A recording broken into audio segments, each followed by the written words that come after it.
Hello everyone, welcome back. We had already discussed a number of topic or a number of segment of railway engineering, that is second unit, or you can say unit 2 of transportation engineering semester 4th. Okay. 2.1 alignment of a gauge, 2.2 permanent ways, 2.3 that is railway track geometry. We had to discuss in this lecture that railway track geometric and in railway track geometric interesting topic, that is Kant deficiency or grade compaction or curves. Grade compactions on curves are discussed in this lecture. After that, we have three important topic of unit 2, that is branching of track, section and yards, and track maintenance. The three important topic are remaining in railway engineering second unit of transportation engineering. Okay. Now, in your dashboard, definition of Kant deficiency is given, is seen. First, we will try to understand what is Kant deficiency. Then we will discuss the another part of Kant deficiency. Okay. Now, Kant deficiency, that is denoted by CD, or symbolic term is CD. Okay, occurs when a train travels around a curve at a speed higher than the equilibrium speed. It is the difference between the theoretically Kant required for such high speeds and the actual Kant provided. मतलब can't deficiency को CD से हम denote कर सकते हैं या कर रहे होते हैं. ये तब स्थापित होता है या कांट डिफिशियंसी तब होता है जब ट्रेन ट्रेवल कर रहा है एक कर्व पे. What is curve? We had discussed, already discussed. Okay, what is curve? तो हम बात कर रहे थे कि डेफिशिएंसी का कब होता है कांट डेफिशिएंसी प्रोवाइडेड या कर जब ट्रेन एक कर्व पे हाई स्पीड में चल रही होती है. हायर देन किसके? कौन से स्पीड के higher than? Equilibrium. Equilibrium speed से ज़्यादा स्पीड में कर्व पे जब चल रहा होता है हमारा ट्रेन, तो उस स्थिति से को हम कांट डेफिशिएंसी के नाम से जानते हैं. It is the difference between the theoretically can't required for such high speeds and the actual can't provided. मतलब ये डिफरेंस है किसके किसके बीच में? Theoretically can't required for such high speed and actual can't provided. मतलब जितना एक्चुअल प्रोवाइड किया है और जो जमीन पे स्पीड है, उस दोनों के डिफरेंस को हम कांट डेफिशिएंसी बोल सकते हैं. Right? This whole word are combination of the definition of cant deficiency. Okay, now तो नेक्स्ट पॉइंट है हमारा कांट एक्सेस, जो कि आपके सिलेबस में नहीं है, बट थोड़ा सा जानकारी लेना हमें जरूरी है. राइट? तो कांट एक्सेस, पिछले वाला क्या था? कांट डेफिशिएंसी, जिसको हम सी डी से डिनोट करते हैं. अब का टर्म है कांट एक्सेस, जिसको सी ई से डिनोट करते हैं. Right? Cant excess occurs when a train travels around a curve at a speed lower than a equilibrium speed. अभी हम बात कर रहे थे कि कांट डेफिशिएंसी का जो हायर देन इक्विलिब्रियम स्पीड को के डिफरेंस को बता रहा होता था. लेकिन यहाँ पे क्या है डिफरेंस? किस चीज़ का डिफरेंस? हमारा lower than the equilibrium speed. Equilibrium speed से अगर कम स्पीड का हो तो उस डिफरेंस को हम कांट एक्सेस बोल सकते हैं. राइट? चलिए आगे अगर हम डेफिनेशन की बात करें तो है can't gradient and can't deficiency gradient. देखो थोड़ा सा डिफरेंस है कांट ग्रेडियंट और count deficiency gradient.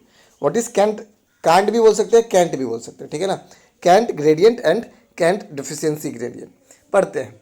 These indicates the increase और डिक्रीज, या तो इंक्रीज या तो डिक्रीज, दोनों में से कोई है ना.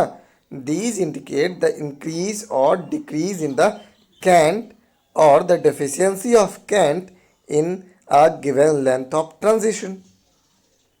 मतलब कि ये इंडिकेट करता है कौन, कांट ग्रेडियंट और कांट डिफिशियंसी ग्रेडियंट किस चीज़ को इंडिकेट करता है, इंक्रीज, बढ़ोतरी, डिक्रीज और घटोतरी, डिक्रीज इन द कांट और the deficiency of Kant in a given length of transition, right? मतलब कांट ग्रेडियंट और कांट डिफिशियंसी इंडिकेट करता है इंक्रीज और डिक्रीज का किसके, कांट या कांट डिफिशियंसी या deficiency of can't given length of transition, मतलब जितनी दूरी दी गई है. समझते हैं दूरी को, देखते हैं नेक्स्ट टर्म में.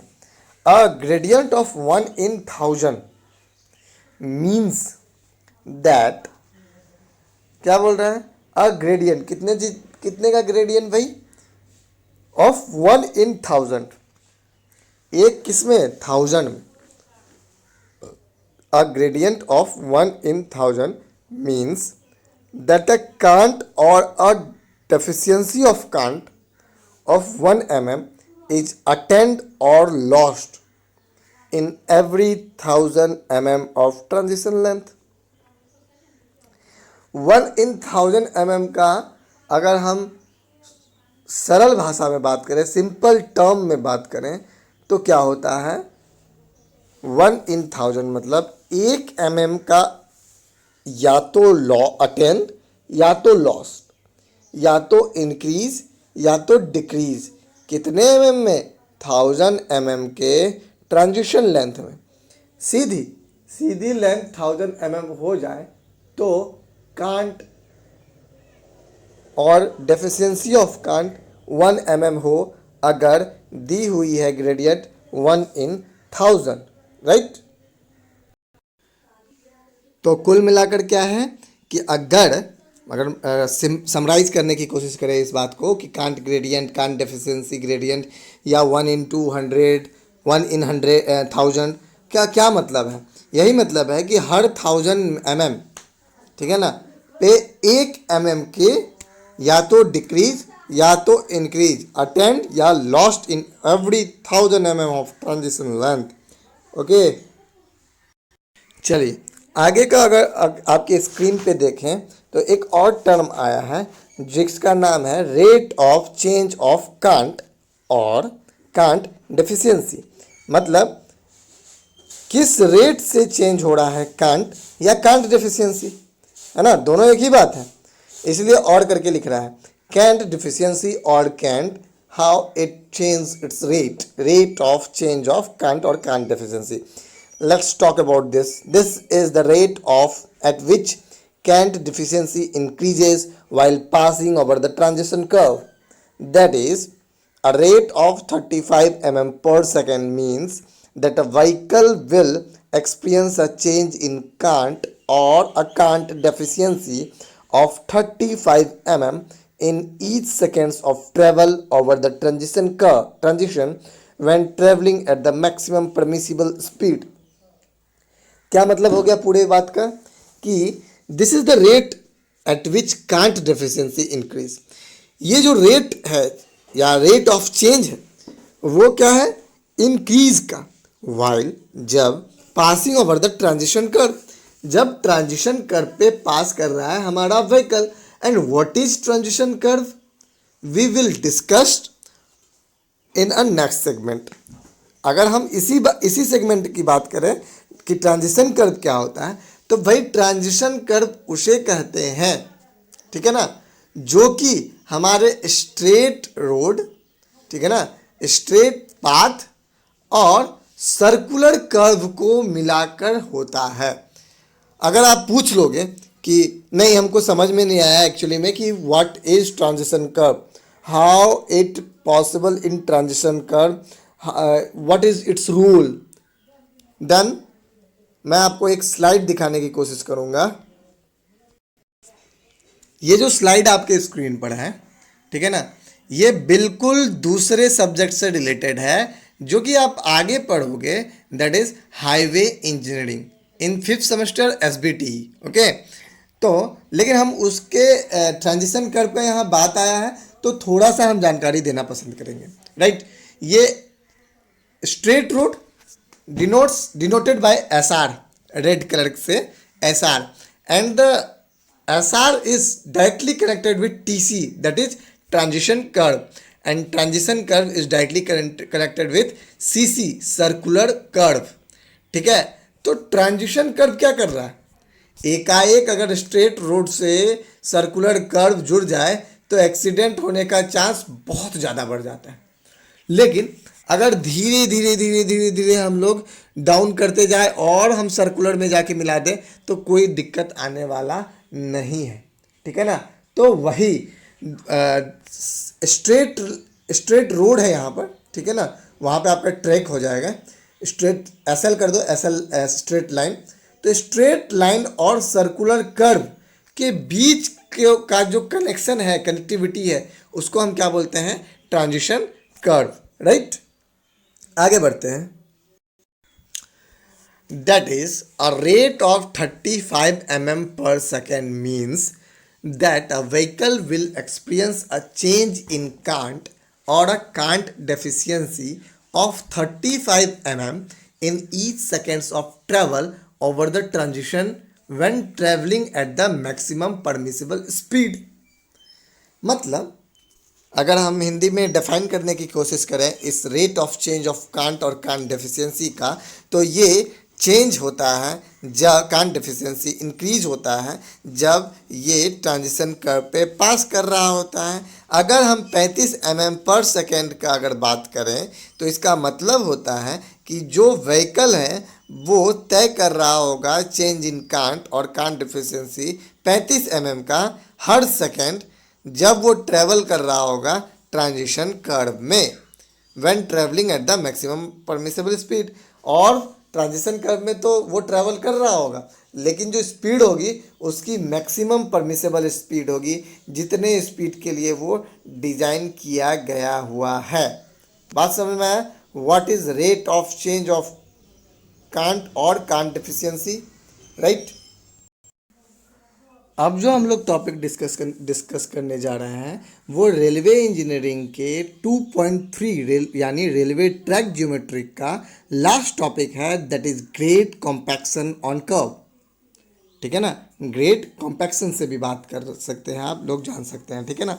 This is the last topic of 2.3 of railway engineering, that is railway track geometry. After that we will discuss 3 topic, that is 2.4, 2.5 and 2.6 respectively. Okay, now on curve portion, if gradient is more, train required extra power due to resistance offered to overcome this resistance to a certain limit and maintain pull of train with same speed gradient on curve are reduced, and this reduction of gradient on curve portion of a railway track is called grade compaction on curve।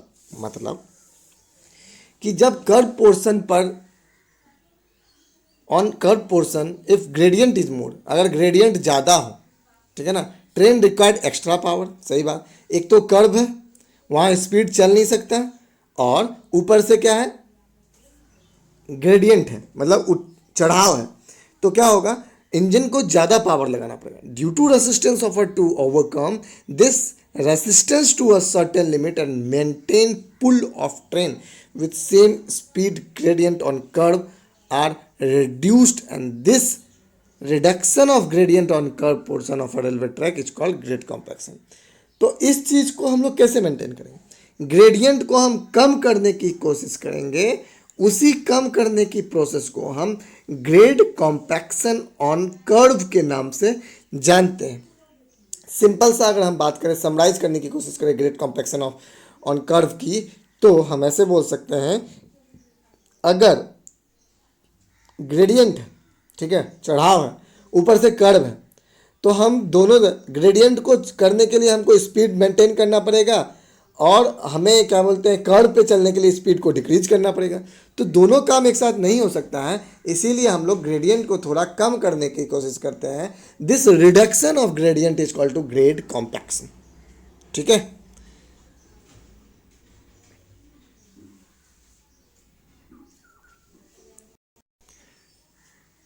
Here 3, that is BG, MG, NG. What is BG? Broad gauge. What is MG? बताओ. नहीं पता, सब भूल जाते हैं. What is B.